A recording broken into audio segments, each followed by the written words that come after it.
When it comes to the Joker, nothing is ever clear-cut. Welcome to Watch Mojo, and today we're discussing the lingering questions in Todd Phillips' Joker. It should go without saying, but the spoiler meter is off the charts for this one. Sorry. When it was announced that a standalone Joker origin story was in development, die-hard fans weren't without their concerns. Many would argue that the clown prince of crime is better left as an ambiguous figure whose backstory isn't spelt out. But what makes Phillips' film so ingenious is that it delves deep into the Joker's origins, while still keeping the character clouded in mystery. The same can be said about Alan Moore and Brian Bolland's The Killing Joke, in which we learn everything about the Joker and yet learn nothing about the Joker. Likewise, this film functions as a character study that ultimately lies in the eye of the beholder, and leaves a lot for audiences to think about. If you just smile. Character fates. Arthur Fleck racks up a sizable body count by the time these credits roll, although a few characters remain hanging in the balance. For one, when we last see the two detectives pursuing Arthur, they get caught in the middle of a riot after one of them shoots a protester. Since everyone is wearing clown masks at the time, Arthur's able to slip away, leaving the rioters to beat Detectives Burke and Garrity to a pulp.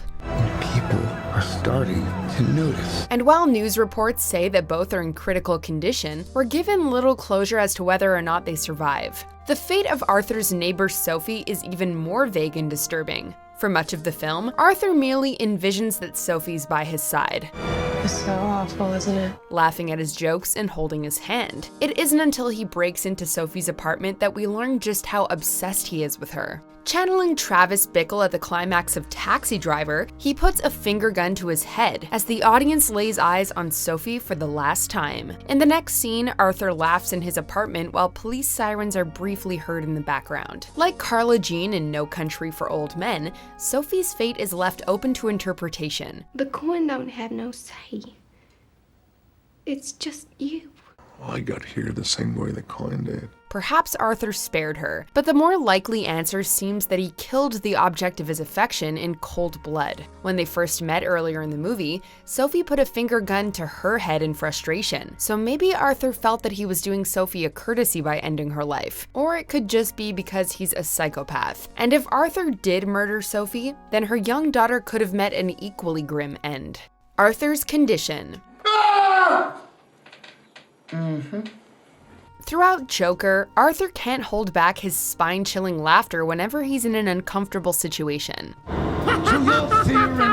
He often hands out a laminated card explaining that he has a medical condition. But what exactly is his diagnosis? Could Arthur be suffering from the pseudo-bulbar effect, or PBA, Tourette's syndrome, or a form of PTSD brought on by the abuse he endures during childhood? We know that Arthur has spent time in a psychiatric hospital and needs to see a social worker. But what led him there? At one point, a detective asks Arthur if his condition is for real, in a scene which arguably demonstrates why Arthur becomes the Joker. People underestimate the severity of his mental illness, allowing him to go off the deep end and wreak havoc in Gotham. But now I realize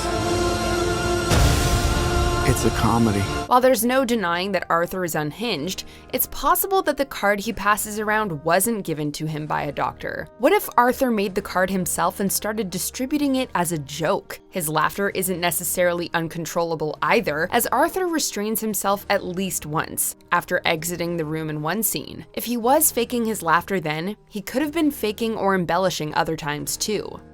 Arthur's parents. They share their lives. He gives her breakfast or dinner. They watch TV together. You know, it's a mother-son thing in close quarters. One of the movie's biggest curveballs comes in the form of a letter that Arthur's mother Penny writes to Thomas Wayne. My mother always tells me to smile and put on a happy face. Penny claims that Arthur is Thomas's illegitimate son, which would make the Joker and Bruce Wayne half-brothers. Why aren't you laughing?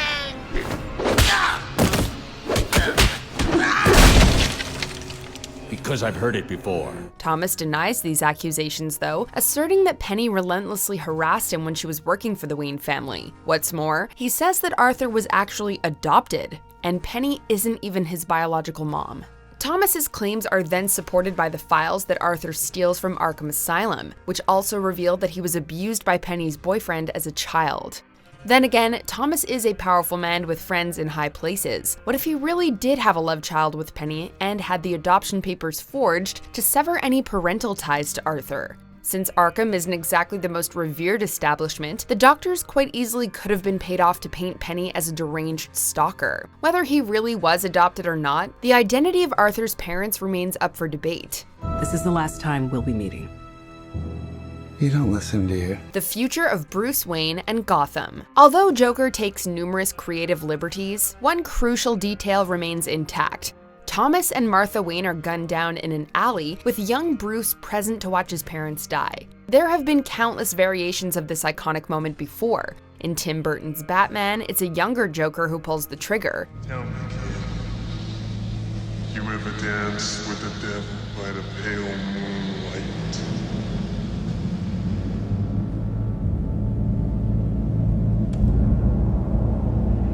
In other interpretations, it's just a random thug. I said you were.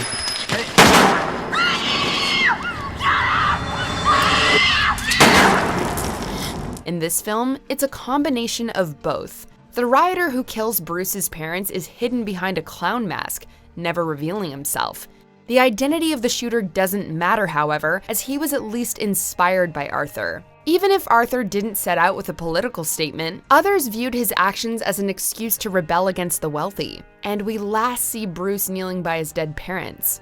While the film doesn't clarify what's next for Bruce, anyone who's read a comic knows that he's bound to one day don a cape and cowl to restore order to a chaos-ridden Gotham. Not only does Arthur inadvertently kill Thomas and Martha, but he also inadvertently creates his future nemesis. Instead of Batman creating the Joker, however, it's society that creates the Joker in this story. Is it just me? Or is it getting crazier out there? Before we continue, be sure to subscribe to our channel and ring the bell to get notified about our latest videos. You have the option to be notified for occasional videos or all of them. If you're on your phone, make sure you go into your settings and switch on notifications. The Last Laugh. The film ends with Arthur in Arkham Asylum, sitting across a table from his doctor. As he chuckles to himself, we briefly cut to the clip of Bruce mourning his parents in an alley. When his doctor asks what's so funny, Arthur says that she wouldn't get it. It's all very ominous, and seconds later, we see Arthur walking through the halls of Arkham, leaving behind a trail of bloody footprints. Arthur, I have some bad news for you.